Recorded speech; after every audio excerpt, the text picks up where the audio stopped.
Salut l'équipe. En amour, comme en NBA, vous le savez, il n'est jamais simple de faire un choix. Savoir se séparer de quelqu'un au bon moment est souvent signe d'intelligence avant que la relation ne devienne toxique. C'est pas moi qui le dis, c'est Britney, pas Britney Griner, Britney Spears. Malgré ce doux message musical de 2004, les Blazers, eux, continuent de s'accrocher coûte que coûte à CJ McCollum, comme David Hallyday s'accroche à l'héritage de Papa. Si Sophie a finalement réussi à faire son choix, je ne pense pas que celui de Portland soit plus compliqué à prendre pour McCollum. Et oui, à l'instant T, dans une rupture, il n'y a jamais de grand gagnant, sauf Rihanna avec Chris Brown, mais je pense que chacun, de son côté, pourra trouver son bonheur. Et oui, c'est aussi ça, gérer une franchise NBA au quotidien. Injuste, diront certains, nécessaire. Moi, je dirais, si Portland veut un jour offrir à Damian Lillard la chance de jouer des finales NBA. Finaliste de conf en 2019, qui imagine aujourd'hui Portland pouvoir rééditer un tel parcours? Choisir, c'est renoncer, il paraît. Moi, je vois surtout que les Blazers renoncent à progresser.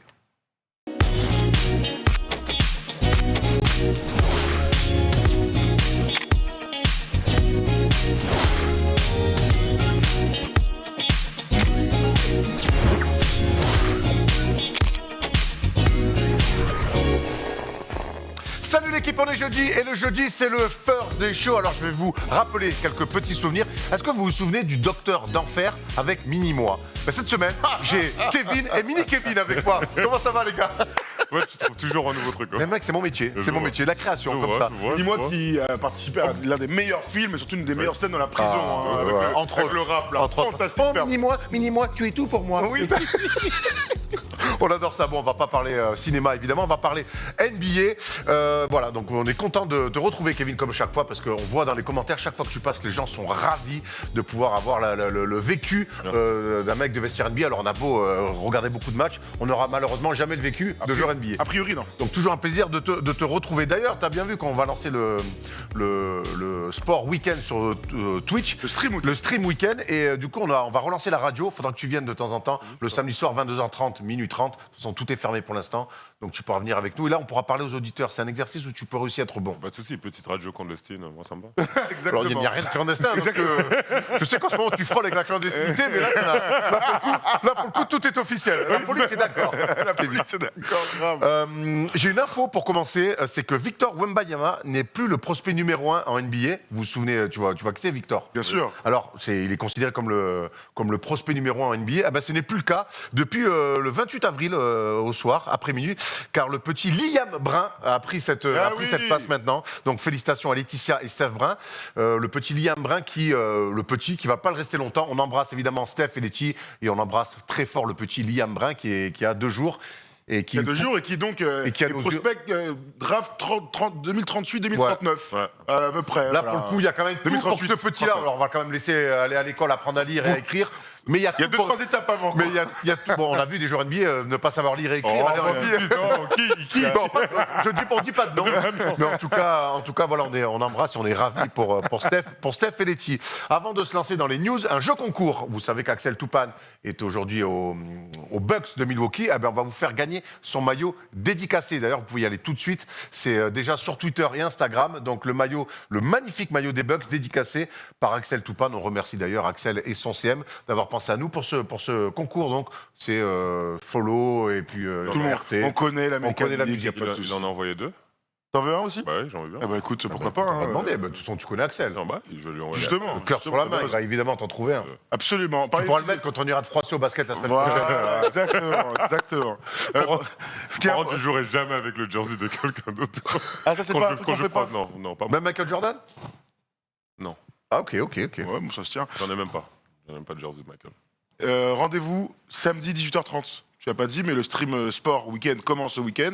Donc les gars, 1er mai, on est tous ensemble. Ça va commencer avec le Recap Sport. On sera ensemble. Il y aura Alex Ruiz, il y aura Norman Genius, il y aura Polo. On va se régaler derrière le Ruiz Club 20h30. Et donc la première antenne libre, parce que tu en as parlé vite fait, mais on n'a pas annoncé que c'était donc ce week-end que ça a commencé. 22h30, minuit 30, avec vos appels via Discord. Vous en avez l'habitude, on le fait depuis des années. Nico nous a dit qu'il passerait quand il pourrait, donc Nico Batum forcément. On va commencer avec Arthur et puis on va parler des Blazers. Donc voilà, du contenu NBA revient avec beaucoup de régularité. Et puis dimanche, on aura le temps. Il y aura du rugby à partir de 16h.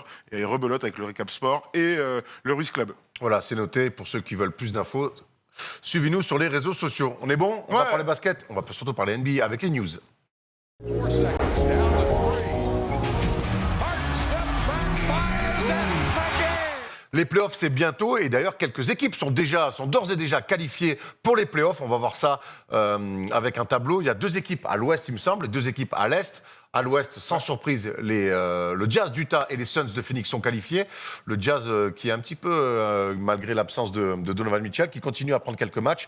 Et à l'est, on voit évidemment, sans surprise, les Nets et les Sixers sont les premiers qualifiés dans la conférence Est. Sans surprise, messieurs. Hein. Bah, sans surprise sur la saison qui Sur la s'écoule. saison qu'on a vue. Parce que Par contre, voir qu'à l'Est, Jazz et Suns, moi, Jazz et Suns en début de saison, les 2 premiers qualifiés à l'Ouest, ça reste une grosse surprise. On aurait pu imaginer les Lakers, Clippers, voir les Nuggets. Donc voilà, grosse performance du Jazz avec son début de saison fantastique et grosse performance de Chris Paul hier soir, qui après un match incroyable du côté de New York pour battre et mettre fin à la série des Knicks, il nous avait régalé. Et hier soir contre les Clippers, Chris Paul est en train de grimper petit à petit dans le classement des MVP, sans dire qu'il le sera. Il aura quelques voix. Énorme saison de Chris Paul.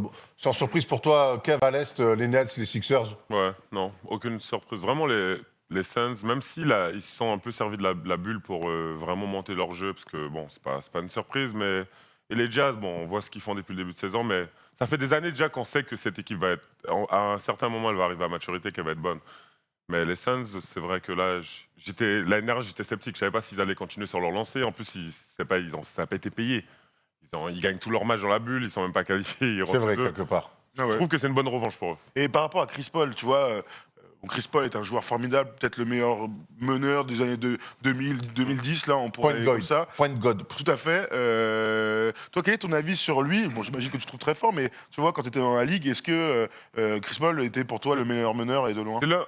Pas le meilleur meneur, parce que ça dépend. Après, je pense que c'est subjectif, ça dépend vraiment de l'un et de l'autre, en fait. Qu'est-ce que tu aimes chez un meneur? Qu'est-ce que tu recherches chez un meneur? Mais c'est l'un des premiers que j'ai rencontré. Il était venu à Washington et je sais qu'à un moment, il avait même demandé pour trade, en fait, pour que je sois trade là-bas. En fait, on s'était bien entendu, on avait bien joué, on a fait plusieurs pick-up games. Donc, je me suis toujours bien entendu avec lui.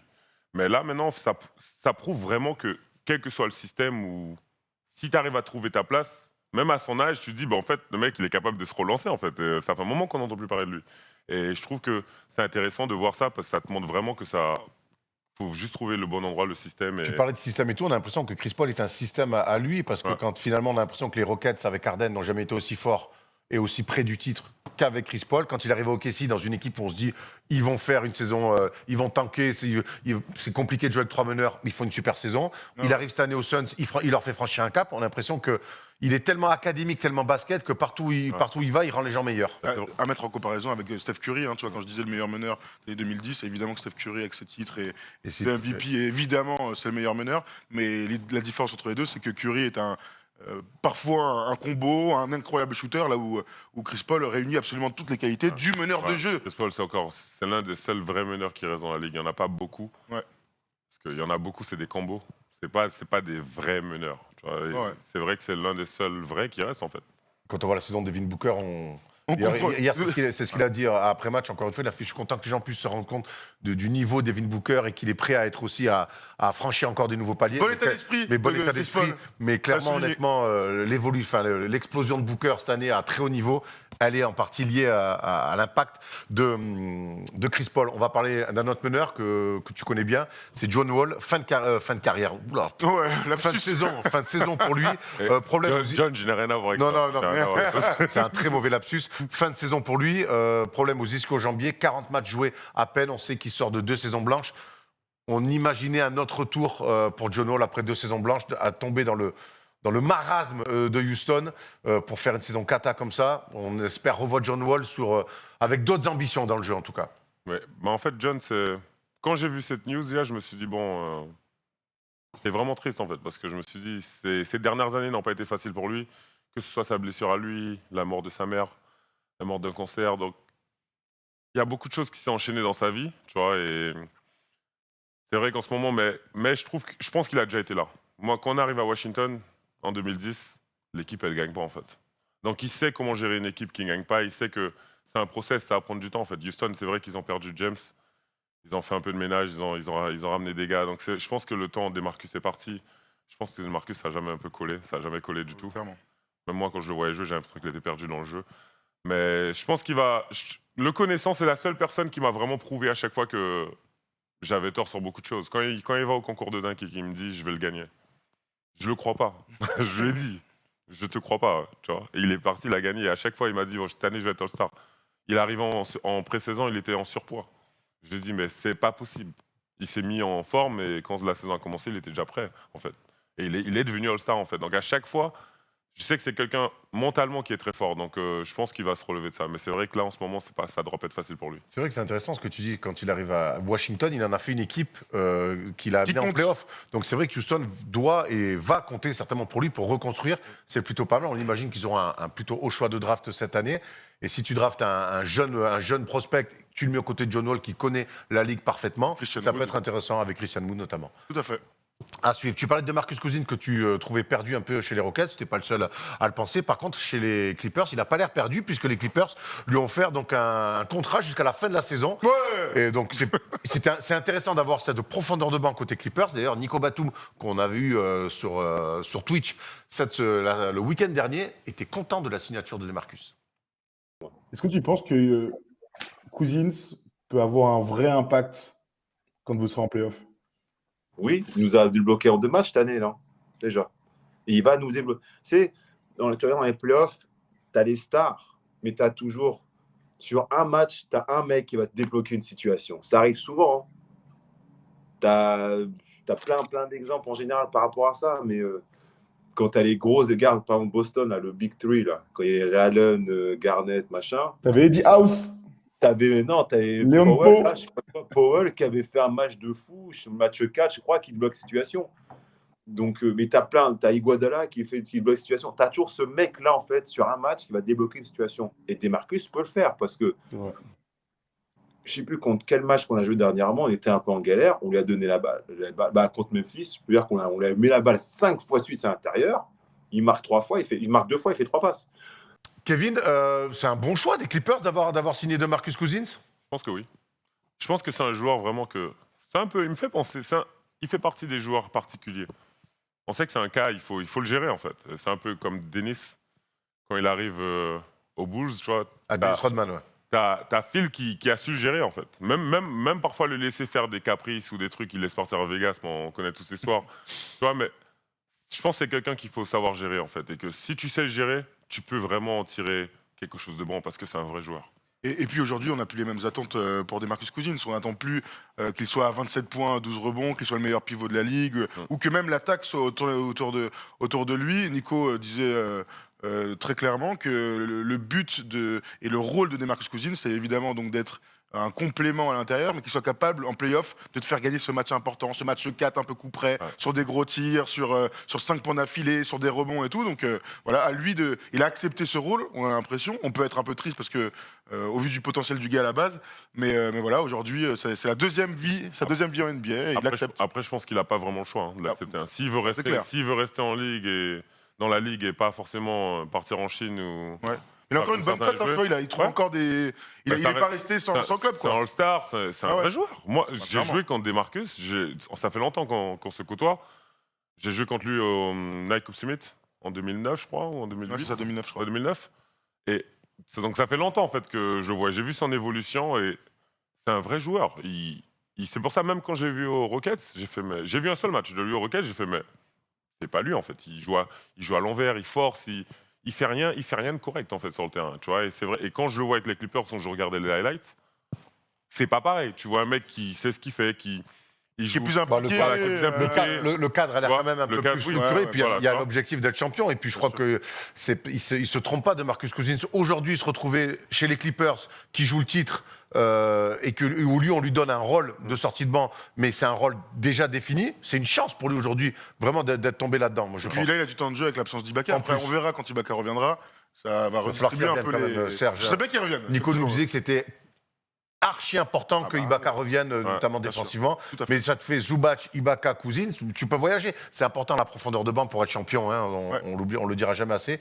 Donc et puis moi, Beaucoup dans la gueule de Kanter, Ouais. tu vois. Et puis tu sais que je l'aime bien moi de Marcus, donc je suis bien content de le revoir. On reste à Los Angeles avec Anthony Davis qui est de retour. Ça n'a pas changé malheureusement grand chose dans le bilan des Lakers. 4 matchs, 1 victoire, 3 défaites. Thomas, j'ai envie de te poser la question. Faut-il s'inquiéter pour les Lakers?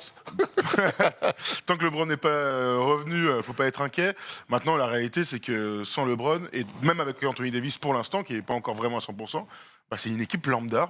C'est une équipe qui peut-être se battrait pour la 8e place. Alors certes, tu aurais une autre lecture et tout. Non, moi non plus, je suis d'accord. C'est pas une surprise. C'est juste le constat, tu vois. Tu perds 2 fois contre les Mavs, une fois contre les Wizards, donc hier soir, avec un Westbrook encore en triple-double. En tout cas, Anthony Davis Il y a un prend le temps. énorme dunk plein de poire Ah ouais, d'Hachimura sur Anthony Davis. Hein. Absolument. Et le retour d'Anthony Davis fait que le jeu, il y a beaucoup plus d'isolation. Alors oui, c'est normal, Anthony Davis est un joueur ultime en ISO, mais comme il n'est pas très très très efficace pour l'instant, bah, ça se ressent dans les résultats.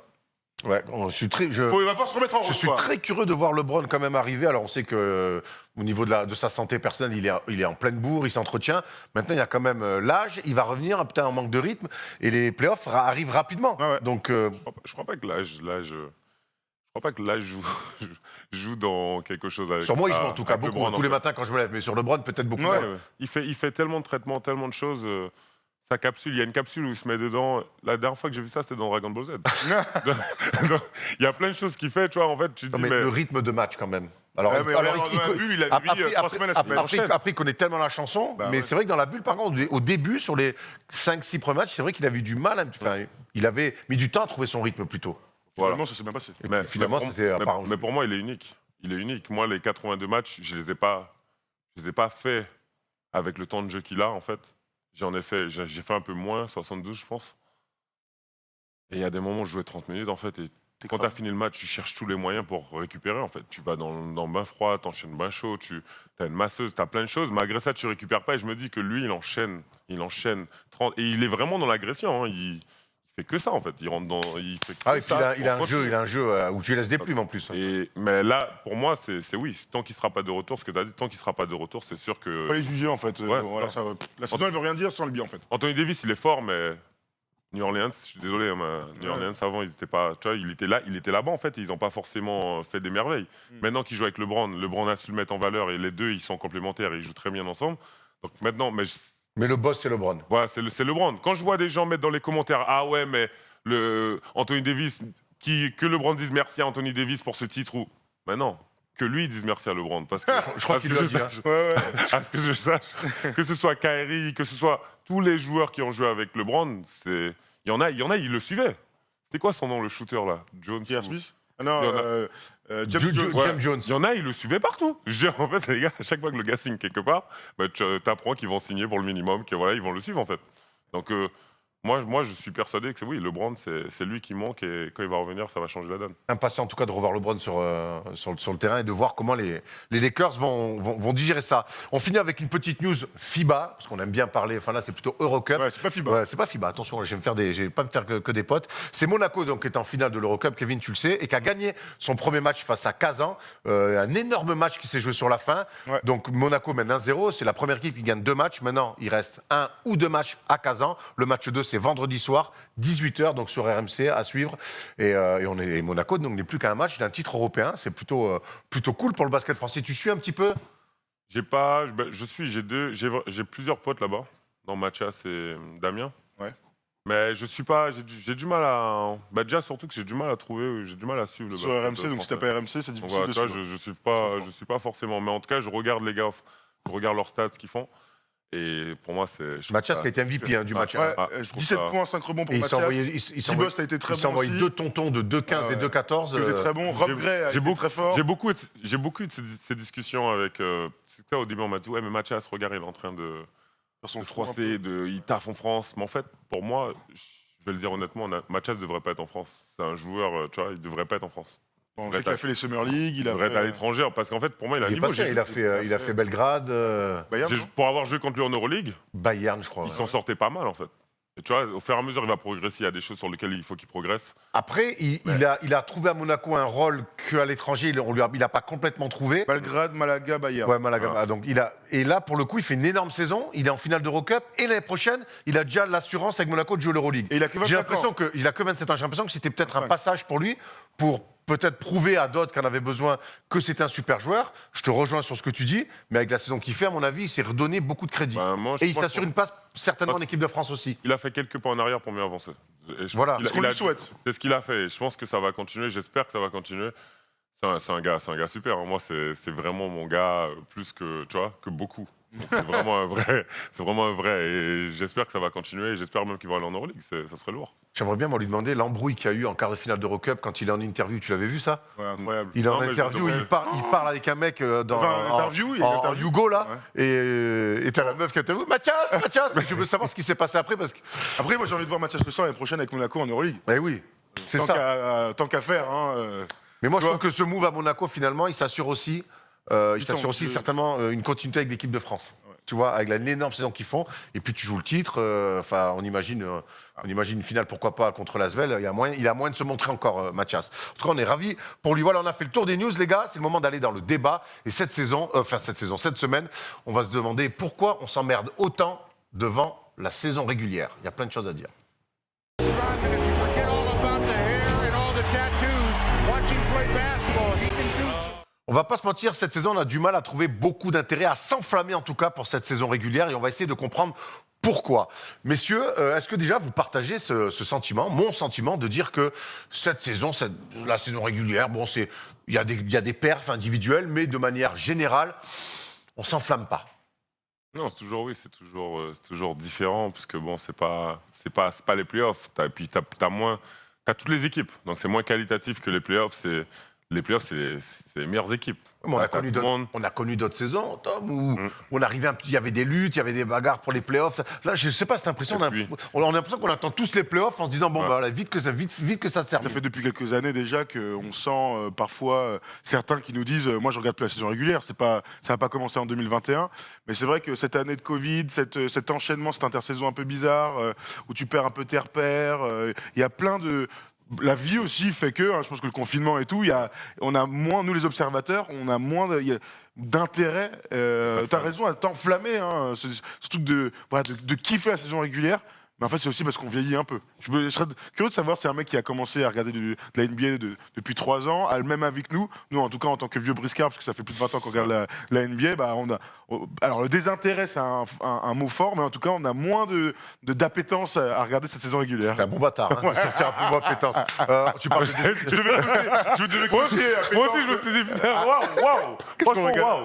Non, moi, je te serre la main. Je te serre la main. Tu parles, si on commence à serrer la main dès qu'on sort un mot à plus de 3 syllabes, on est dans la merde, hein, les gars, plus direct. On va voir un tableau, parce que tu parles de désintérêt, tu dis que le mot est fort, mais en tout cas, la réalité des chiffres est celle-là, parce qu'on voit même que sur les finales NBA, les gens regardent de moins en moins. Alors là, on parle de la saison régulière, mais déjà, sur les finales NBA, regardez les audiences des finales sur ces 5 dernières années. Eh ben, on voit quand même une réelle chute. Alors la bulle, c'était un petit peu spécial. Le mois d'août aussi, j'imagine. Le que- mois pas d'août, d'octobre. Ouais, enfin. septembre, ouais, octobre, Non, les c'est finales. en octobre les finales. Donc pas voilà, au mais mois en de tout juin. cas, il y a, mine de rien, de manière générale, un peu un désintérêt, et même pour des finales NBA. Maintenant, on va essayer de comprendre pourquoi, avec des débats qui sont un petit peu, qui datent pas d'aujourd'hui, tu le dis Thomas. La première question, Kevin, là je me retourne vers toi, c'est est-ce que cette saison régulière de NBA, alors cette année il n'y en a que 72, mais d'habitude c'est 82, est-ce qu'il n'y a pas trop de matchs de saison régulière?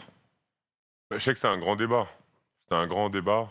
Vous, toi qui l'as vécu, 82 matchs, est-ce que finalement, C'est énorme. est-ce que tu perds pas en qualité là-dessus aussi?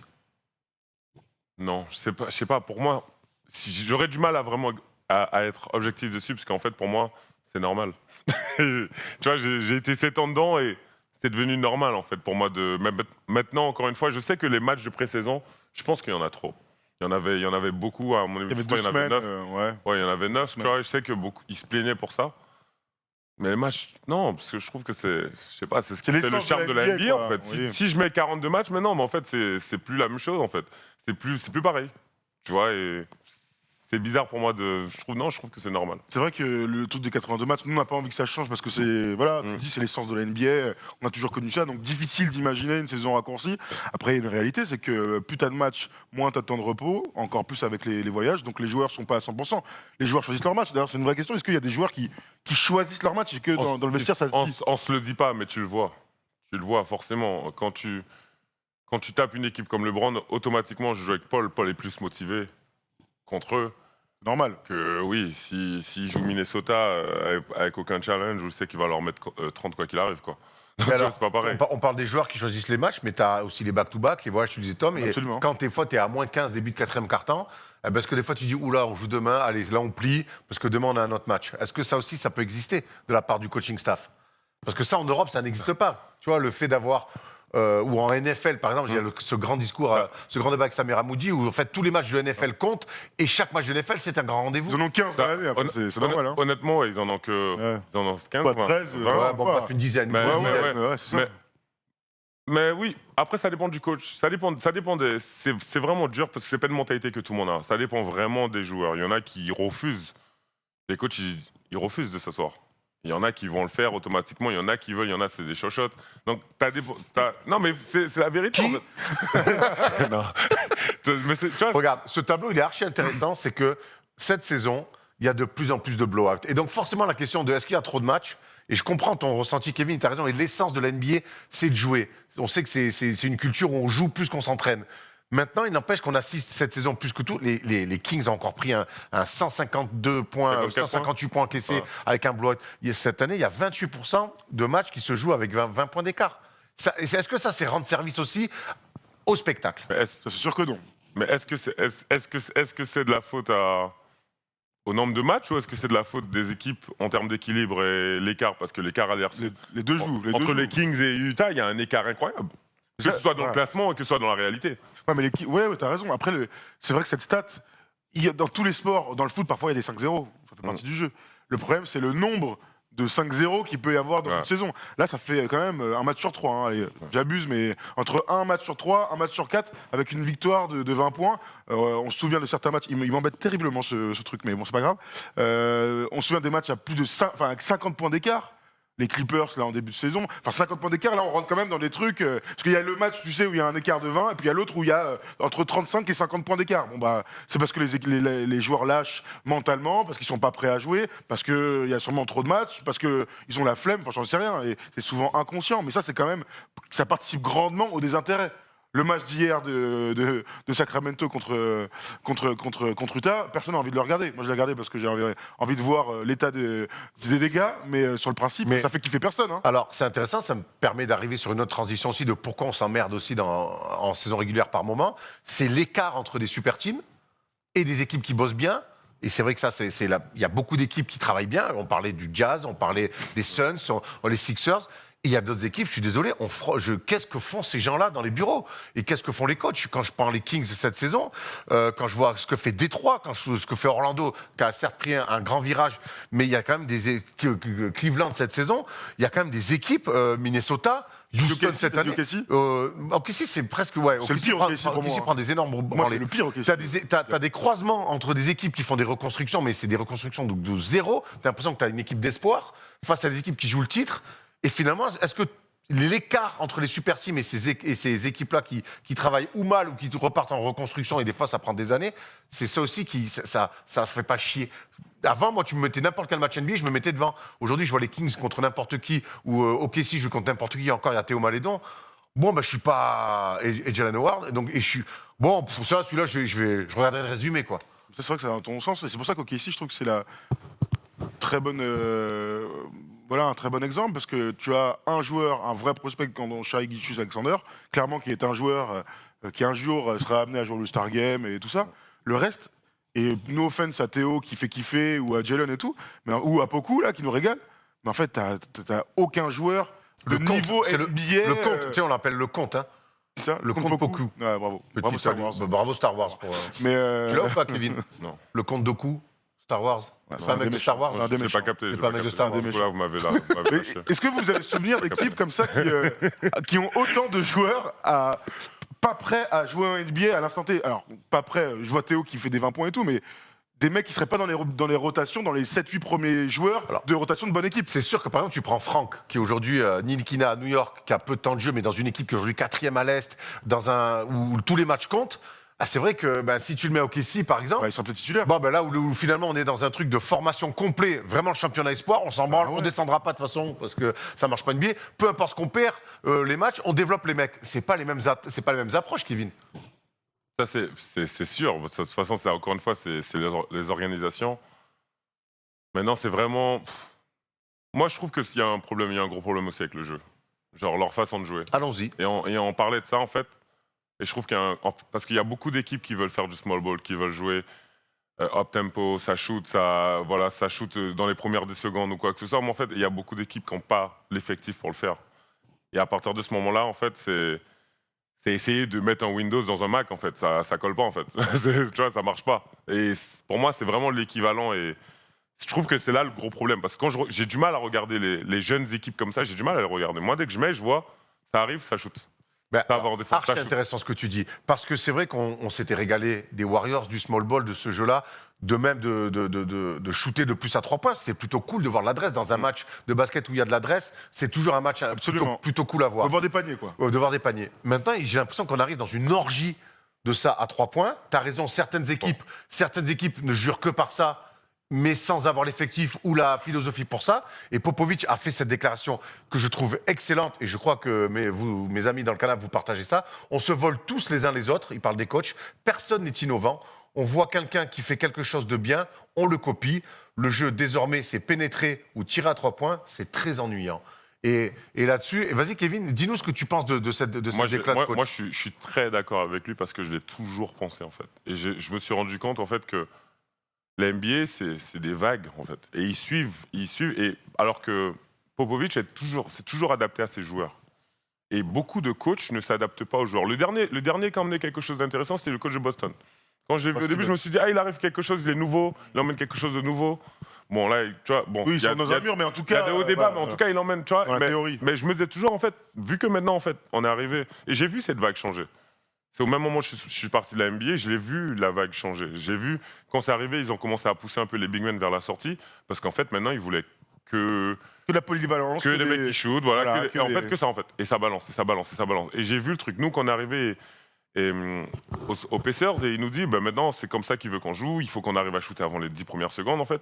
Mais les mecs, ils balancent dans tous les sens, en fait. Mais tu gagnes pas forcément, et je trouve que les mecs, en fait, ils se copient. Je trouve que personne n'a de personnalité.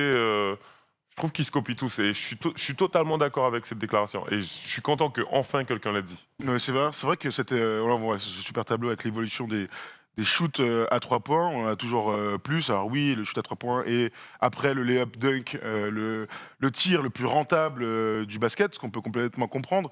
Nous, ce qui nous dérange, c'est que en fait, on ne sent plus de lien en fait dans le jeu. Moi, les séquences, mais ça marche pour tous les niveaux, les séquences où il y a une transi, un tir à 3 points manqué ou marqué, une transi, un tir à 3 points, une transi, et tu sais que ça s'enchaîne comme ça, sans qu'il y ait de passes, Ouais. sans qu'il y ait un effort collectif pour voilà, arrêter le jeu et dire moi, ce que j'ai toujours aimé dans le basket, c'est qu'à un moment donné, tu as des mecs qui sont véloces, tu fais la passe à Yaroua, tu fais la passe à Yanis, ils courent à Malakoff, boum, il y aura une faute ou un truc. Si ça marche pas sur 2 actions de suite, bah t'arrêtes, t'annonces un système, on se fait 3 passes et on voit ce qui se passe. En tout cas, on essaie d'avoir on dictait le jeu, on en parlait hier avec le PSG, mais c'est important en tout cas d'avoir une gestion du tempo. Là aujourd'hui, ça envoie, pick and roll central, boum, tu kicks, ça tire, boum, rebond, tac, Ouais. Et c'est vrai que la pauvreté du jeu NBA, elle est flagrante.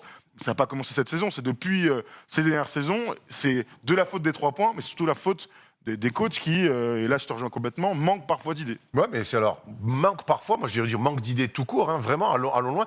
Je suis très surpris que ça fait longtemps, et c'est vrai qu'avant l'émission, je parlais de Brad Stevens, ou Steve Kerr avec les Warriors. Il n'y a pas un nouveau coach qui a amené un petit peu quelque chose. Et Steve Kerr, pour moi, c'est pas Et un encore, coach. il récupère un peu le travail de Mark Jackson. Voilà, pour moi, c'est pas un coach où je dis. Quand je dis c'est pas un coach, je vais m'expliquer. C'est un leader. Ça veut dire que tu vois sa relation avec ses C'est un joueurs. manager plutôt qu'un Voilà, il gère le groupe. tacticien. Parce qu'en fait, pour moi, c'est aussi ça un coach. C'est pas. Quand tu vois, par exemple, j'ai une conversation, donc c'est une petite anecdote, j'ai une conversation à Merano en 2014 avec Zidane. Et en Qui fait, Zidane. Je connais pas. Donc, Zidane. Ah, voilà, Ah, d'accord. Très bien. Donc, Prononcez aussi. c'est ma faute, moi. Donc, et en fait, on a eu une conversation où en fait, il m'expliquait que son rôle à lui, c'est pas forcément de dire à Ronaldo ou à Benzema comment jouer au foot, en fait. C'est de les guider. Ils savent déjà jouer au foot. C'est juste de les guider, en fait. Et Steve Kerr, c'est ça où j'ai trouvé intéressant, que je vois sa relation avec ses joueurs, que ce soit le mec tout au bout du banc Tu vois, où le mec, et c'est comme Popovic, je sais qu'il appelle les joueurs, que ce soit, il s'occupe. En fait, et à partir du moment où tu rentres dans ça et c'est du management, si tu as l'équipe pour, et tu vois, je veux dire, bah, tu as vu ce qui s'est passé, en fait. Et pour moi, c'est vraiment, il est dans ce rôle-là. C'est pas un coach. Oui, je vois ce que tu veux dire. Mais c'est un D'ailleurs, manager. il a toujours eu d'ailleurs un staff à côté de lui Voilà, tu vois. qui faisait Mais à pas côté de mal ça, de tu vois, taf. Steve Kerr a quand même. Sans Steve Kerr, on n'a pas les Warriors Bien qu'on sûr, a connus. Alors peut-être que les Curry, les machins auraient peut-être été très forts, mais il avait quand même une idée dans le jeu. Bien sûr. Alors grâce à ses assistants peut-être, mais en tout cas, et c'est pour ça qu'avec Brad Stevens, c'est les deux qu'on cite, c'est que quand tu regardes un match des Warriors, mais comme les Spurs de Popovich, comme les Celtics, tu vois un style un peu différent. Tu vois que c'est pas trop juste du pick and roll. Pas trop Stadio Celtics, mais bon, Ouais, c'est un autre débat. Mais moi, je suis surpris et j'attends avec impatience qu'un Le coach, prochain, qui ouais. arrive avec une idée. Et je suis persuadé que le prochain coach qui arrivera avec une idée pour casser cet excès de tir à 3 points et tout, ça sera un futur grand coach. J'en suis persuadé. Ouais. Je ne sais pas qui c'est encore, mais à un moment donné, le mec qui va arriver en disant arrêtez avec vos délires à 3 points, c'est beaucoup trop. C'est ce que Popovic dit, mais il n'a plus l'équipe et peut-être plus non plus le coffre parce qu'il vieillit. Mais le prochain mec qui dira non, mais en fait, il faut arrêter ces excès-là. Eh ben, je pense que ça sera un futur grand coach.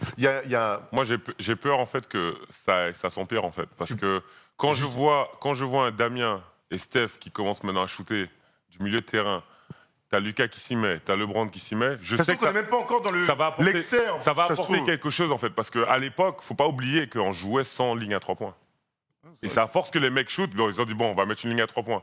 Mais en fait, je me dis pas bon, on parle pas de ligne à 4 points. Non, non, c'est Pitié. Tu vois, pitié. Tu vois, mais en tout cas, ça peut emmener quelque chose dans le... Parce que Steph, encore une fois, il a déjà changé beaucoup de choses en fait dans le basket. Et je me dis qu'il peut encore apporter une autre vague avec Damien. Maintenant, ça devient cool de jouer du Trae logo. Young. Je reste persuadé que les mecs peuvent shooter sur les remises en jeu de leur camp et marquer. Je reste persuadé que une bonne attaque au basket, c'est de l'alternance. Et je partage la même chose. C'est de l'alternance. Ce qui est bien avec l'adresse à 3 points, c'est que ça élargit les défenses, donc ça laisse plus d'espace, et que ça a rendu le basket un petit peu plus spectaculaire, et tant mieux. Il n'empêche que revenir aux fondamentaux de l'alternance dans le jeu, extérieur, inter, Passe, deux dribbles, ISO, une passe, un système long, une ISO. Ouais. Voilà, je reste persuadé c'est clair. que faire ça restera tout le temps du bon basket. Je suis d'accord. Il y a un autre point que je veux arriver, où on veut aller sur cette saison régulière qui est ennuyante, c'est les défenses. Et il y a ces grands débats, nos copains de l'équipe ont fait dans un podcast, sont allés là-dessus. Est-ce qu'on défend pas en saison régulière, Kevin?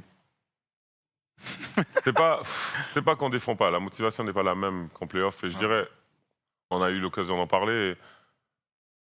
Tout le monde est sur la même page en playoff. Tout le monde a envie de défendre parce que tout le monde sait que voilà, maintenant il faut gagner en fait. Là, on est arrivé au stade où maintenant il faut gagner.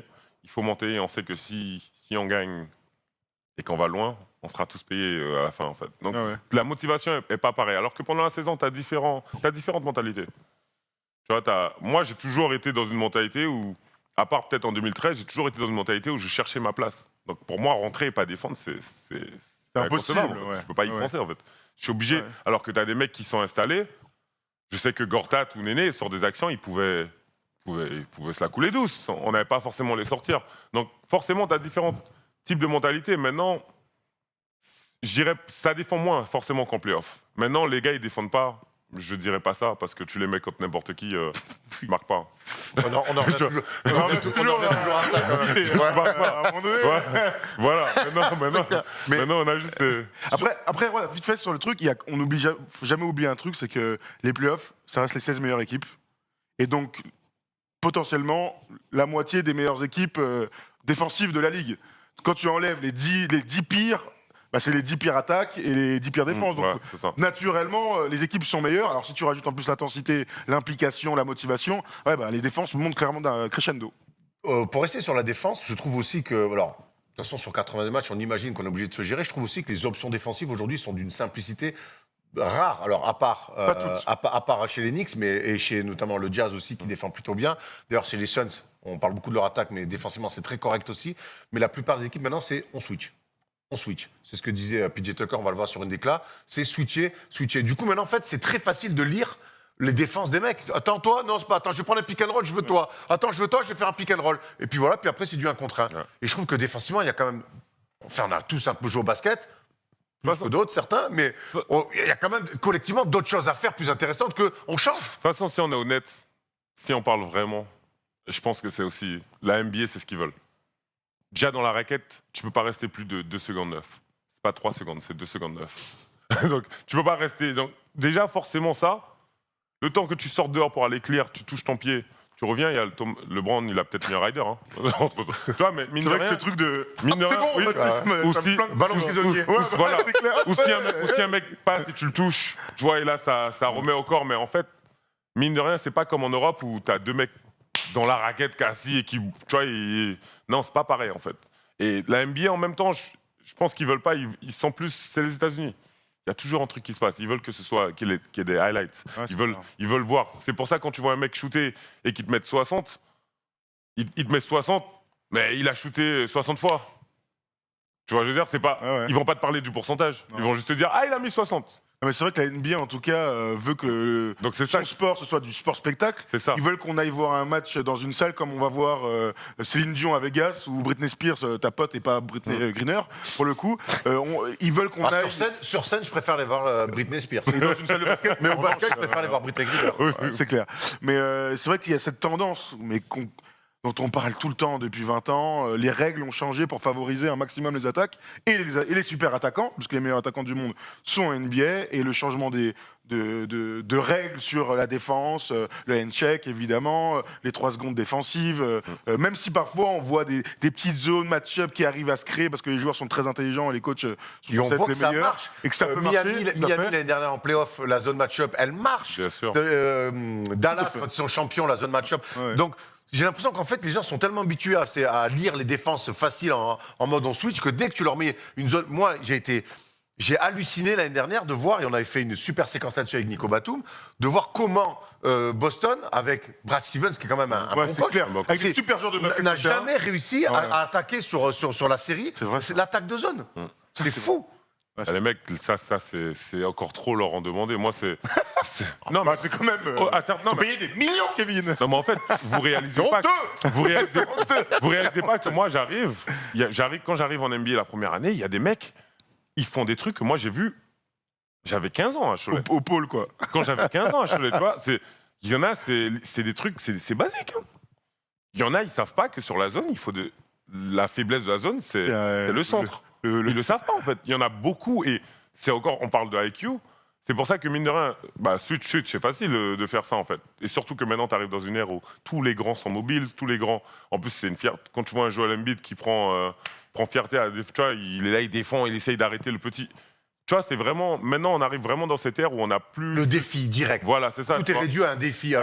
Un duel. Alors que le basket est quand même, il y a quand même plein de choses à faire collectivement, bien plus intéressantes. Absolument. Il y a Kevin, les gars en régie, si vous pouvez m'envoyer la déclat de Barclay, j'aimerais qu'on la prenne et que tu me dises ce que tu en penses. Alors on sait que les anciens des années 80-90 sont Encore très plus Barclay. Hein. encore plus Barclay. Donc avant mon arrivée en NBA, c'était la vraie NBA. Michael Jordan face aux Bad Boys de Détroit, c'était la vraie NBA. Aujourd'hui, c'est très soft. C'est vrai que c'est soft, mais je pense que cette génération, ils ont un problème d'évolution. Voilà. Maintenant, au bout d'un moment, il faut évoluer. Le basket a évolué. Si on en était, si t'as des mecs, s'ils te parlent, bah oui, il y a même pas de ligne à 3 points en fait. Alors, ouais, mais maintenant, je suis à 3 points. Non, on jouait sans ligne. Et tu joues oui, encore mais- en converse, quoi. Et voilà, Relou, tu vois bien. relou. Au bout d'un moment, il faut évoluer. Tu sais que c'est la même chose un peu que je dis bon, avec le vaccin.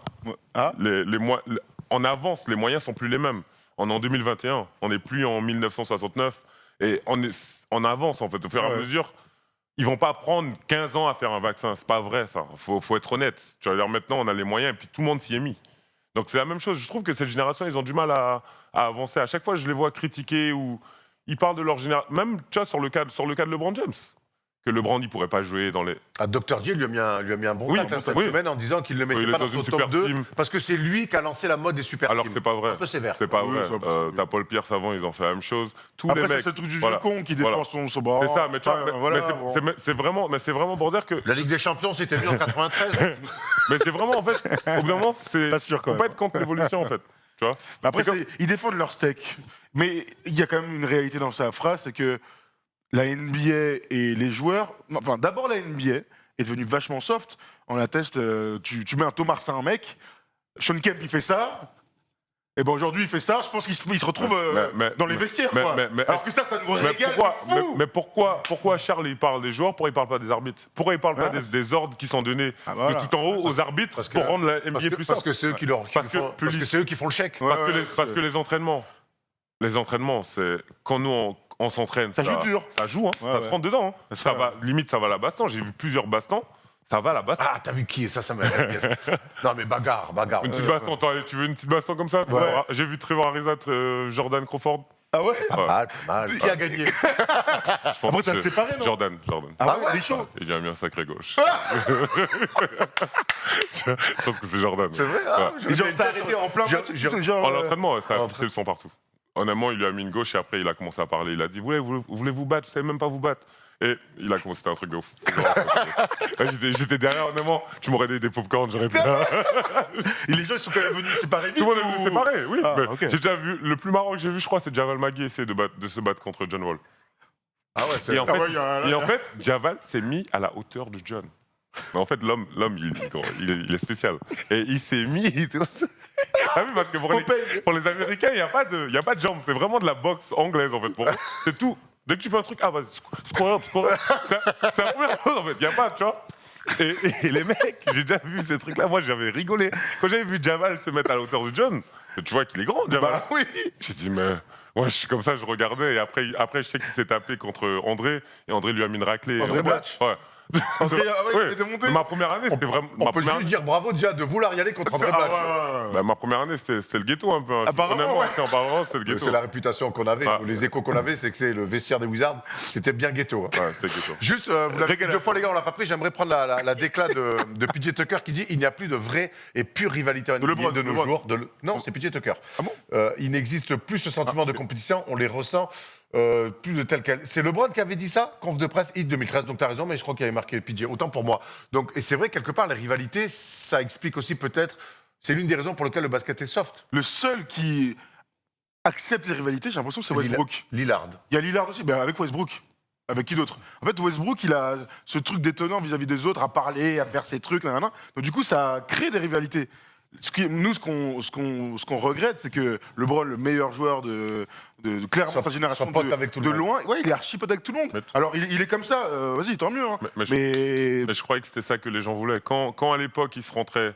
Thomas et Jordan, par Voilà, exemple. quand ils faisaient trop de trucs, il y avait plein de gens qui se plaignaient. Ouais, mais ça, les joueurs, maintenant. Pas nous, hein. Non, mais par exemple, il y en a beaucoup, j'ai souvent entendu ça, par exemple. Ah, moi, je préfère Derrick Rose, je préfère Kevin Durant parce qu'ils sont humbles.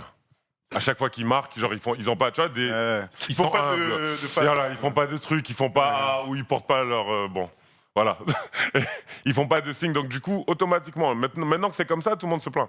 Donc en fait, ça me fait rire parce que c'est à chaque fois. Maintenant, ça va redevenir comme avant. Il y a toujours les gens qui critiquent. Ils vont toujours critiquer en fait. Tu vois. J'ai envie de finir en vous posant une question. Si vous deviez essayer d'amener des choses nouvelles pour essayer de rendre la saison régulière un petit peu plus intéressante, vous feriez quoi? Ligue 1, 16 équipes déjà. Hein. C'est pas simple parce que c'est une question que beaucoup c'est très posent. difficile. C'est pas simple. Hein. C'est très difficile, mais en tout cas, on a abordé quand même ce sujet du fait que la NBA veut que ce soit tout lisse, à mettre des techniques, à mettre des amendes à tout va et tout. C'est normal de tenir les mecs parce qu'on veut pas qu'il y ait de débordement. Mais en fait, un match de basket et les Américains dans les défis, moi, ça me fait chier que les joueurs ne puissent plus se parler. Ça ajoute tellement de grain, en fait. Ouais. Ah ouais, je t'ai marqué un panier, vas-y, reviens maintenant. Et qu'il y ait ça, en fait, ça dénature complètement le sport en général. Ça fait partie de l'ADN du basket, Alors, au sens large, ouais, et de la NBA, ouais. Mais complètement. Non, mais Moi, bien ça sûr. m'embête un Et peu. puis dans le basket tout court. Dimanche encore, je jouais. Malheureusement, moi, je suis devenu un peu un joueur du dimanche à l'heure actuelle. Bon, c'est pas permanent. C'est que tu entends. Hein, C'est permanent. Il arrive. Ça arrive à des gens bien. C'est permanent. Donc je jouais encore une fois. Et tu parles en fait. Naturellement. Tu parles, ça fait partie du jeu en fait. C'est n'importe où, à n'importe quel niveau. Ça, c'est vrai. Même un petit frère qui joue contre son grand frère, il y a du trash talk en Tu fait. joues contre ton Il y a père, un arbitre, frère. il y a un arbitre qui va dire allez toi tu vas dormir. Mais non, ils ont le droit de se parler, tu vois. c'est clair. Ça fait partie du jeu. Quand je vois un Lucas juste parce qu'il a regardé l'autre, il se fait injecter. C'est vrai qu'à un moment, mais encore une fois, tout le problème maintenant que je suis plus joueur, je peux le dire. Le problème vient des arbitres. Et il faut le dire en fait. Des arbitres ou des consignes? Des arbitres et des les consignes, deux, tu vois. ouais. Et des consignes. Après, ça changerait. Si le trash talk revenait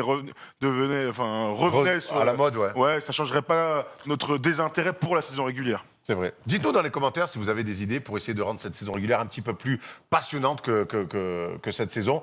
Après, voilà, on a quand même fait. On a été un petit peu à charge là, sur la saison régulière et la NBA.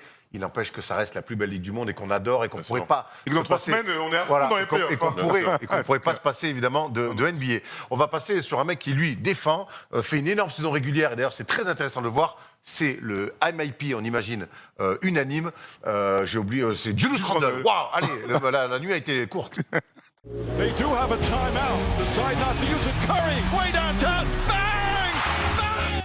En début de saison, on a fait un débat sur les Knicks parce que ça marchait très fort. On s'était dit, on le fait maintenant parce qu'après on sait que ça va exploser. Comme ça, on parle des Knicks une fois dans la saison. Ah ben non, voilà, nous revoilà en train de parler des Knicks et de Julius Randle qui fait une saison exceptionnelle, honnêtement, en termes de stats. Les Knicks sont 4e de la conférence S. Regardez ces stats de mammouth, plus de 24 points, plus de 10 rebonds, plus de quasiment 6 passes, pourcentage à plus de 42% à 3 points. Tous ces 4 premières stats, c'est des carrières high pour lui. Kevin, est-ce que tu es surpris de voir un tel niveau de ce joueur-là? Oui, je suis surpris à tous les niveaux.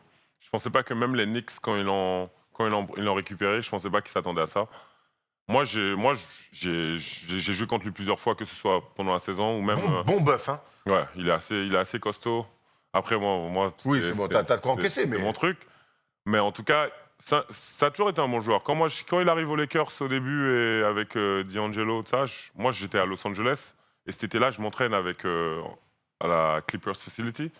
Donc du coup, il y a beaucoup de joueurs qui viennent en fait. Donc on joue, il y a Westbrook, il y a plein de gens qui viennent. Et ils faisaient partie. Ils sont venus, les Lakers, ils sont venus 3 à 4, 5, ils sont venus. En fait, ils ont joué, ils ont fait leur équipe, ils sont venus en fait. Et je le trouvais fort, mais je le trouvais pas incroyable pour moi personnellement. Et c'est vrai que là, au niveau auquel il joue, moi, honnêtement, je suis surpris. Pour moi, je peux pas dire que je le savais ou que je l'avais prédit en fait. Il est vraiment fort. Tom, on savait qu'à Kentucky, c'était un potentiel physique, un potentiel de talent aussi, gaucher, comme on aime bien dire, les gauchers tricheurs. Mais on a l'impression quand même, quand on le voit aujourd'hui, que c'est un mec à bosser. Parce qu'il n'a pas juste attendu que son talent explose. Moi, il y a un truc que j'ai envie de mettre en avant, c'est combien ce mec-là a mis à profit son intersaison, qui a duré des semaines. La différence entre le Julius Randle de l'année dernière, de sa première année des Knicks, où il croquait, il était venu pour faire des stats, pour assurer, je pense, une continuité sur des contrats à 20 millions. Il croquait tellement, il avait des morceaux de cuir entre les chicots à la fin des matchs. Il dormait avec un peu Ah ouais, un coup de c'est pain clair. il croquait de ouf. Comment cette intersaison a été bénéfique dans son jeu d'abord, parce que voilà, on a l'adresse à 3 points, ça c'est parce qu'il a bossé comme un taré, je pense, par son leadership, et ça c'est quelque chose que j'ai du mal à l'imaginer, mais tout le monde, hein, quand ils ont drafté Obi Toppin, c'était pour l'imaginer être titulaire. D'ailleurs, on se posait un peu la question. En fait, dès le premier match, il y a personne qui a remis C'est clair que en question on va pas se mentir. On s'est posé la question de savoir est-ce que tu commences avec Obi Toppin parce que Randle, c'est peut-être sa dernière année de contrat. On y reviendra tout à l'heure sur son contrat. Mais en fait, ouais. Et donc la troisième chose, donc après le leadership et donc le fait qu'il ait bossé, c'est son côté all-around et le fait qu'il implique les mecs. Là, on parle d'un mec à 6 passes. Ouais. 24, Un playmaker. 10, 6. c'est énorme. Il a jamais été mauvais passeur, il était plutôt vers 3 passes par match. Mais là, avec le volume de ballon qu'il joue et sa manière d'impliquer les autres, j'ajoute à ça, c'est step back fou, c'est TJO à 3 points en déséquilibre et tout. Ouais, ça devient un joueur qui est peut-être en surchauffe. Ça, c'est une autre question qu'on pourrait se poser, hein, parce que bon, il faudrait qu'il dure dans le temps. Mais en tout cas, on a là en présence un franchise player. Et puis des Knicks, tant qu'à faire. On compare sa première saison Knicks avec cette saison cette année. La grande différence, c'est un coach. Ouais. C'est Tom Thibodeau. Et on sait que certains joueurs, à part le Broad, des fois, ils ont besoin, ils trouvent des déclics parce qu'ils trouvent un coach. Et là, on a l'impression qu'avec Tom Thibodeau, il lui a mis un terrain de jeu très intéressant. On va reprendre cette déclaration. Randle est un acharné. Ce n'est pas un hasard s'il fait une saison de ce genre. Il a été déterminé à changer les choses. Il me rappelle Patrick Ewing. Et on revient sur le taf et sur cette intersaison. Et quand il compare à Patrick Ewing, c'est que Patrick Ewing était tout le temps le premier à la salle à bosser, à montrer l'exemple. Et c'est ce que fait Julius Randle. Tom Thibodeau lui a quand même donné un terrain de jeu où on maîtrise le basket. Je le répète, ce que font les Knicks en attaque, c'est rien de rare. Par contre, c'est maîtrisé. On ne met pas les ballons dans les tribunes. On ne shoot pas 14 fois d'affilée à 3 points première intention. Il y a un cadre. Et dans ce cadre-là, une hiérarchie. Et dans cette hiérarchie-là, Julius Randle a souvent les tirs importants et la création. Ouais, c'est clair. C'est vrai qu'on rappelle qu'il joue quand même avec un meneur comme Efric Payton, qui malgré ses qualités de all-around et tout, et de vrai meneur de jeu d'ailleurs, n'est clairement pas un top meneur de la ligue, mais quand tu vois l'apport de Derrick Rose, où tout le monde se posait des questions pourquoi, en fait on s'est rendu compte que les Knicks, ils jouaient les playoffs. On avait eu ce débat il y a plusieurs semaines, où on disait, et si les Knicks allaient au titre, c'était évidemment pour rire. On n'imaginait pas les Knicks continuer à être réguliers. Non seulement ils ont été réguliers, mais en plus ils ont progressé. Et ça, quand même, au bout d'un moment, bravo à Thibodeau, t'as raison, mais bravo à Julius Randle qui, quand je dis franchise player, franchement, c'est pas usurpé cette saison-là. Il est All-Star en puissance, il prend sur les épaules une franchise qui est cata depuis plusieurs saisons. Moi, je suis bluffé et surpris et bluffé, en fait. Kevin, si on te dit qu'on compare Julius Randle à Larry Bird, c'est un peu abusé. Pourquoi Larry Bird? Parce que regarde, on y arrive, t'inquiète pas, tonton. Après, quand tu le vois jouer, après, Non, Larry Bird, pas pardon. Larry, Non, pas Larry mais Bird, juste parce que Voilà, le tableau les vidéo- stats, ok, c'est parce ok, que ok, Julius ok. Randle, donc seul joueur de l'histoire avec Larry Bird, a réalisé une saison D'accord. en plus de 20 points, plus de 10 rebonds, plus de 5 passes et à plus de 40% à 3 points. Parfois, les C'est stats comme ça, elles sont Mais tu usurpées. vois, Là, pour le coup, c'est une non, vraie stat. non, c'est mais pour ça que je voulais le comparer à Larry Bird, évidemment que ça n'a rien à voir. Ces stats-là, ces stats, ils en trouvent. Voilà, Honnêtement, ils sont on en capables de trouve dire. trop. Ils ont dit Attendez, il est vous calmez à un 5 peu. claquettes laissées devant le sauna et honnêtement, ils vont trouver des stats incroyables à chaque fois. Il y a mais toujours tu as une raison, stat. tu as raison. Il y a toujours Alors, une stat que par contre, personne ne sait. Au-delà de la comparaison de Larry Bird en efface, il fait 20, 5 et 40% à 3 points, c'est un truc de malade. Hein. On a bossé pour cette stat. Merde, tu es en train de nous la détruire comme ça. Là. Putain, c'est pas ça. Qu'est-ce que ça veut dire? Dans les intérêts de la NBA, il n'y a pas aussi trop le surplus de stats qui servent à rien. C'est vrai, Peut-être. si, hein. c'est vrai. En tout cas, bon, bref, on voulait faire cette comparaison avec Larry Bird, qui apparemment c'est de la merde. Hein. Et bon, elle s'arrête là, en tout cas, la comparaison avec Larry Bird. J'aimerais maintenant qu'on aille sur la suite. Et c'est ça qui va être intéressant quand tu as un joueur comme ça qui montre par son exemplarité dans le travail, dans les résultats. Ben, il va certainement arriver à un moment donné se pencher pour dire comment on construit aujourd'hui autour de Julius Randle. Déjà, on va aller sur les contrats, Tom, de Julius Randle. Il a signé 2+1. Ouais. Il sera en player option. L'année prochaine. Qu'est-ce que tu fais si tu es les Knicks? C'est une bonne question. Max? Max. En tout cas, lui, il va demander le max. Est-ce que tu lui donnes? Oui, je lui donne. T'es obligé de lui donner? La franchise ne fait rien, ça, j'y étais. La franchise ne fait rien. Je les connais. Ça fait un moment qu'ils font rien en fait. Donc si tu as un joueur comme ça, là, cette année, ils vont en playoff. Ils sont 4e. Ouais. Ils sont 4e, mais pourquoi ne pas le payer en fait? Ça aurait aucun sens de le laisser partir et de pas. Tu vois, Capitaliser sur lui. c'est prendre un risque et se dire que l'année prochaine, on retombe dans un gouffre. Hein. Parce qu'aujourd'hui, il a quand même un peu changé la franchise. Et puis même, la franchise, elle a changé. Ils ont changé le coach, ils ont changé le front office, ils ont changé beaucoup de choses qui font que j'ai l'impression que maintenant, ils sont plus concentrés sur le basket. Tom, toi, je sais que toi, tu le paierais, mais tu lui filerais pas le max. Alors déjà, j'ai dit une bêtise, c'est une team option, une la team 3e option. année. Donc on imagine, pour le coup, les Knicks l'activer, ce serait dommage, et pourquoi pas se mettre d'accord pour la suite. En fait, le truc, c'est que, et c'est ce que je disais tout à l'heure, est-ce qu'il n'est pas en surchauffe? C'est une question à laquelle lui-même, je pense, n'a pas la réponse. Lui, il dira que non. Hein. Parce qu'on Mais- les connaît, c'est vrai qu'on les connaît, Kevin, les mecs qui font des sont- saisons de MVP en stats et qui derrière tu Avant les les payes, fins de contrat. et derrière tu les payes et après tu te les fanes Voilà. pendant 4 ans avec des stats kata. En fait, le truc, c'est que Et si tu les payes... Pendant 3 ans, il joue pas et la dernière année, il joue et il re-signe. Voilà. Oh, ça, C'est ça, connu. on l'a vu Expérience. dans tous les sports, dans C'est NBA, connu, c'est connu. Donc voilà, est-ce qu'il n'est pas en surchauffe? Les Knicks peuvent pas se permettre de laisser partir. T'imagines si il est transféré en cours de saison ou truc, les fans qui vont dire voilà, après, au bout d'un moment, vous voulez pas gagner, vous pouvez pas gagner. Ouais. Donc tu es obligé de trouver un accord avec lui. J'espère pour les Knicks que ce ne sera pas le contrat max. Mais en tout cas, il mérite. Autre question, moi, honnêtement, du cash. en tant que fan des Knicks, j'ai clairement envie qu'il reste parce que je trouve que ce qu'il fait, c'est très cool. Et en plus, les Knicks se remettent à gagner. Et ça, le leader qui remet les Knicks sur la carte NBA, déjà, tu dois lui donner du crédit. Ça va avec l'essence des Knicks. Maintenant, il va falloir que cette équipe continue à progresser. Comment entourer Julius Randle dans l'avenir? Quel type de joueur? Quel Une type, bonne question. sur les profils? Comment En vous tout cas, tu as imaginez du ça? cash à dépenser. Là, je regardais un peu les mecs qui seront disponibles à la Free Agency 2021. Donc, tu as du Kylori, tu as du DeRozan, tu as du Autoporteur, du Oladipo, tu as quoi? Du Tim Hardaway, Dennis Schroeder, Evan Fournier. Voilà, bon, pour les joueurs les plus importants, il y a les player options aussi de Chris Paul, que ouais, mais bon, on les imagine pas. Est-ce qu'un mec comme DeRozan, ça peut pas faire l'affaire pour je pense jouer à qu'il On côté? rappelle qu'il y a Je RJ pense- Barrett qui fait une super saison. Ouais, Je pense sais. qu'avant de partir sur le poste 2-3, je pense qu'il déjà lui faut un bon meneur. Un vrai Il faut meneur. Alors, vrai il y a meneur. Emmanuel Quickley qui fait une super Voilà. saison de rookie, mais quand tu dis meneur, c'est plus dans le meneur au sens académique du terme. Voilà. Comme Payton pour l'instant. Comme Payton, en plus fort. Chris Paul. Voilà. Un Kylori, ce serait ou même- incroyable. Hein. Ou même en soi, pas forcément Pourquoi plus pas, fort. Hein. Quelqu'un qui sache mettre les balles où il faut mettre les balles, organiser le jeu. On n'a pas ouais. forcément besoin d'un mec qui va te mettre 30 points. Il est là pour ça. Tu vois, je veux dire. Et je me dis qu'après, à l'intérieur, il faut un bon poste 5. Qui défend, Après, ils ont voilà. Michel Alors, Robinson. voilà. Non, mais- ils ont Michel et Robinson Nerlens Noel qui est beaucoup qui- blessé et Nerlens Noel Et qui- Gibson, même. Et ça ton pote Nerlens Noel. 70 millions. Et- Loris. Bah, lui. Non, mais tout à l'heure, on a parlé des Marcus parce que je l'aime bien, les Marcus. Hein, mais ce qu'il refuse à New Orleans, pour moi, c'est inacceptable. Hein. Et d'ailleurs, il le paye. Ah, Quand ouais. je vois, il le paye. Ah, Il le ouais. paye, il le paye. Qu'il refuse, c'est inacceptable. Mais bon. Est-ce que, alors, Pour moi, je tu sais pas si ça refuses pas. pourrait se faire, mais est-ce que à Free Agency, tu peux pas aller chercher un Mike Conley ou un Kyle Lowry, tu vois? Alors, Kyle Lowry, il y a les rumeurs avec Philly et tout, il est bien à Kyle Lowry, Toronto. ça serait bien. Ah, Kyle Lowry, ce serait, Kyle Lowry, ce serait top, Mais est-ce ouais. que c'est pas ses Avoir meilleurs un Kentaro, d'expérience, là, tu vois? Mais avoir il faut quelqu'un qui aille quand même avec le méca de New York, quand même. C'est Bah, je pense que New Kyle Lowry, il York, fit avec ça. Voilà, il faut un bosseur, il Je faut vois un mec comme qui se bat. Comme il incarne encore d'ailleurs les Raptors et la ville de Toronto, je le vois parfaitement. espèce de dernier défi, un dernier défi, Bon, tout moi, à à sa fait. place, chez j'irais les d'abord à Knicks. Philly, mais bon, dans le pensée. Et DeRozan, du coup? Alors, il y a déjà Bah, Barrett, DeRozan, hein. on en a parlé. Il est fort, Moi, le problème, quoi. c'est que à un moment donné, les Knicks ils sont des gourmands. Là, t'es quatrième, du coup, ils vont dire attends, il faut qu'on construise une équipe pour être champion. Ouais. Ah oui. Ils sont pas fous. Est-ce que, à un moment donné, avec ton leader Randle, est-ce que DeRozan, DeRozan. t'as pour moi deux numéros 1 qui peuvent déjà. Et c'est ça. Il faut être. Tu vois, j'arrive même pas à l'expliquer. Non, Pour moi, il faudrait un mec plus charismatique que DeRozan. Alors qu'il est exemplaire avec des Spurs. Hein. Ouais, mais- Et un mec qui va venir et rentrer dans le système et pas forcément chercher à être l'homme. Devenir le Et, système. il défend, et puis Tu vois, DeRozan c'est ça, défend pas. DeRozan défend pas assez pour les Knicks. Très Mais bien. en tout cas, ça va être intéressant. Puis n'oublions pas qu'à côté, il y a quand même déjà R.J. Barrett qui progresse. Ouais. Peut-être pas aussi vite que certains le voudraient, mais qui progresse défensivement. Et on peut parler aussi défensivement Randle.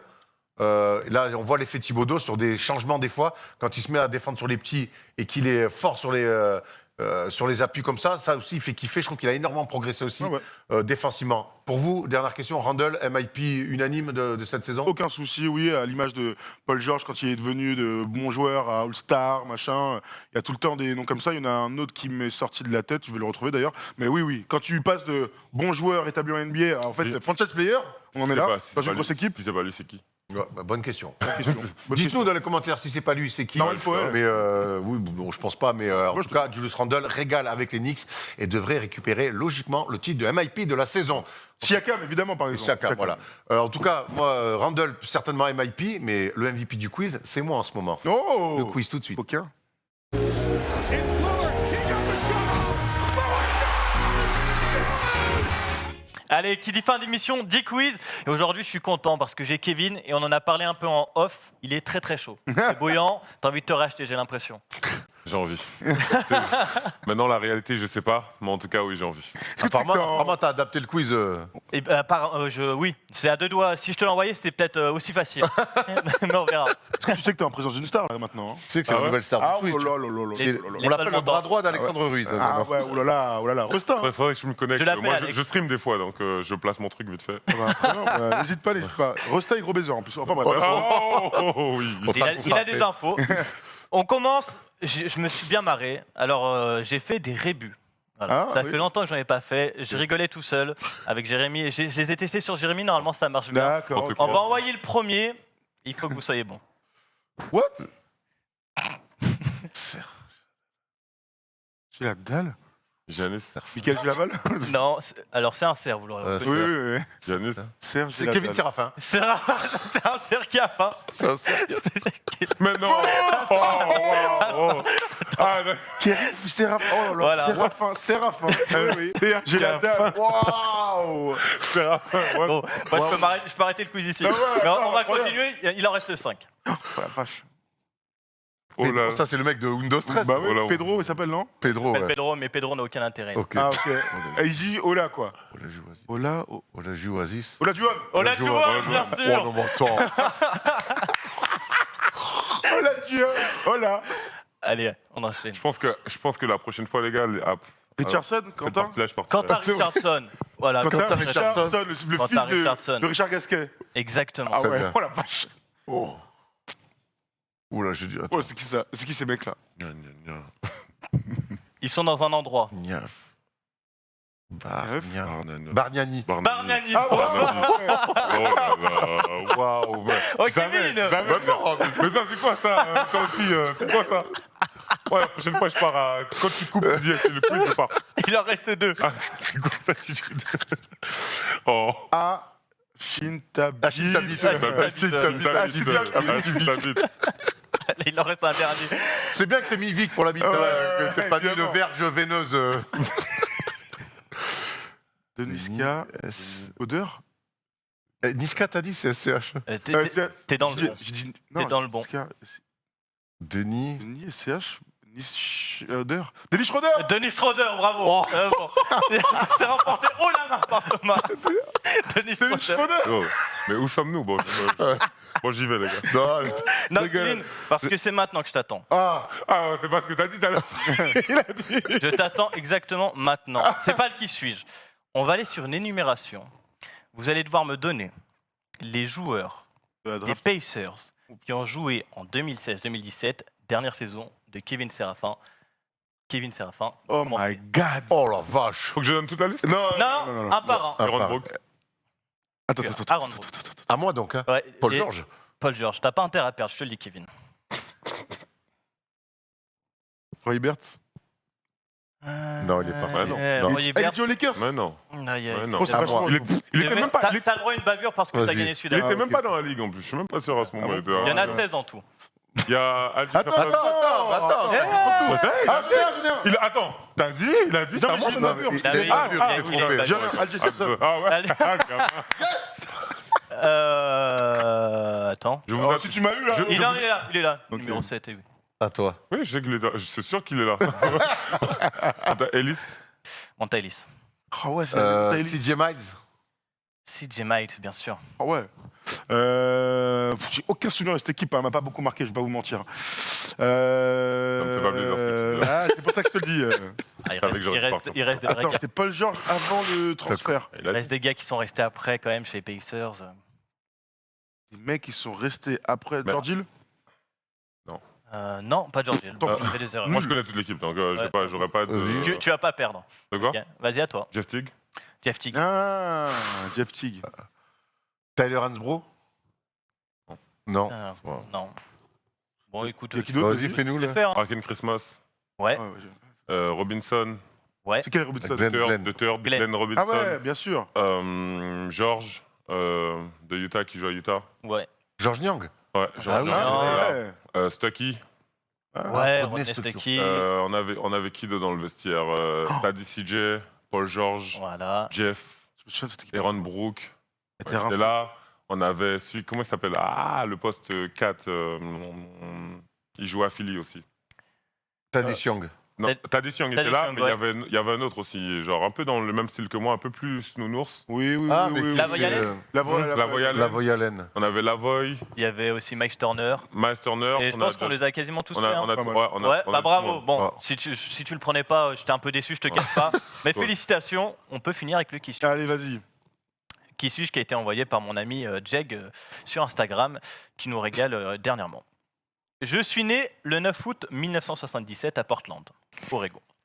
En 97, je fais une première année universitaire dans une petite fac de Californie. Je décide de revenir dans mon Oregon natal et je dois patienter une année avant de pouvoir jouer à nouveau. Attends, il est né c'est quoi l'année? 77. 97. Il est né en 77 et là on est en 97 à la fac. Je fais une première année universitaire dans une petite fac de Californie, je dois patienter encore un an. Hop. 14 points, 7 rebonds et 3 passes de moyenne en 24 matchs. Loin d'être suffisant pour pouvoir me présenter à la draft 2000. J'entame une carrière pro par la petite porte, après avoir été drafté 39e en 2002 par l'équipe J-League de Charleston, où j'y resterai 2 ans. Lors de ma seconde année, je suis le 2e meilleur marqueur du championnat avec 17 points de moyenne. En 2004, à 26 ans, j'enfile le maillot des Lakers, mais l'histoire ne dure que 4 petits matchs. Je fais donc ma valise et pars sur le vieux continent, direction la Liga ACB et Grande Canaria, pour 15 matchs. Putain. Ma présence n'est pas indispensable, si bien que je pars en cours de saison pour rejoindre l'Hexagone. Je n'y joue que 9 matchs, mais je froisse littéralement le championnat de Pro A.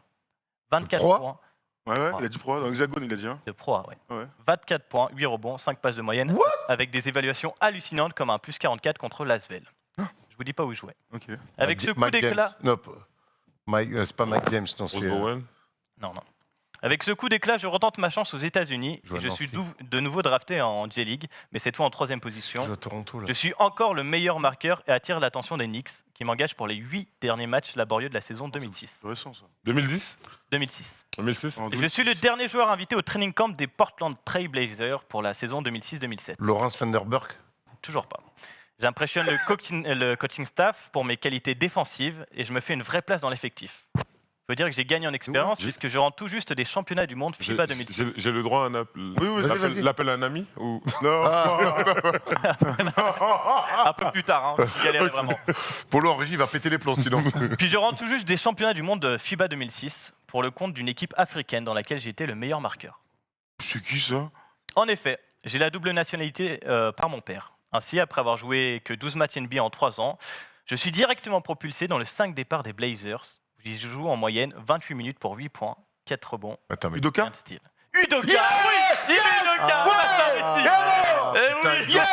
Mais Udoka, et Udoka, c'est à Vichy qui passe.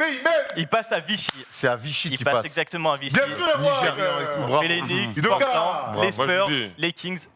Faut savoir un truc. Hein. Ah. Moi, j'ai commencé le basket en 2004. Bah voilà, Udoka. Donc Udoka, avant, je connais en Udoka. 2003, déjà, Udoka. Mais regarde, Non, moi, mais je vais Udoka, au il Spurs. arrive à Portland en 2006. On le connaît Ah oui, ici. Udoka. Je regardais pas du tout le basket. tout. c'est- Il met Udoka qui est donc maintenant assistant. Et Mido, Emile Udoka, exactement, qui a été assistant mon chez les problème. Spurs et qui est à Brooklyn. à Vichy. C'est vrai qu'à Vichy, il fait des cartons Ouais, il est terribles. incroyable. Bravo. Oh putain. Ouais, Et après, les bravo. Spurs, je suis Il est content. beau. Je pensais pas que tu l'aurais, tu vois, Très quand bon il est joueur. parti en Très Europe bon comme qui suit. Je ça. pense que Steph l'aurait eu très tôt. Ouais. Je pense que ouais, Steph l'aurait eu très tôt. Même sans Vichy, Ouais, en tout cas, c'est sur- qualité t'es dans la défensive, pro à là. 24 bah, il nous points par dira, il nous dira, il nous va le le dira. regarder. Bah, il va regarder, Dira. absolument. Ok, merci en tout cas Tom, Merci, les merci amis. Kevin, toujours un plaisir. Ouais.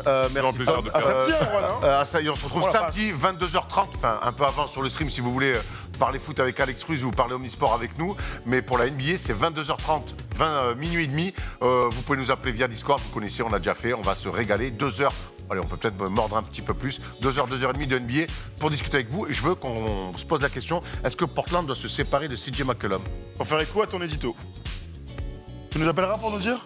Tu penses? Ah, moi je pense qu'il est temps de. Je dirais même aller plus loin, je pense que même Boston doit faire un choix avec Marcus Smart. Tout le monde l'aime bien, mais à un moment donné, ils doivent. Boston et Marc. Ça passe en débat. Je pense que Pourquoi ça pas? fait- Allez, salut les gars. Salut, ciao. On va aller manger ensemble, on va discuter de ça. Allez, à samedi l'équipe, ciao ciao.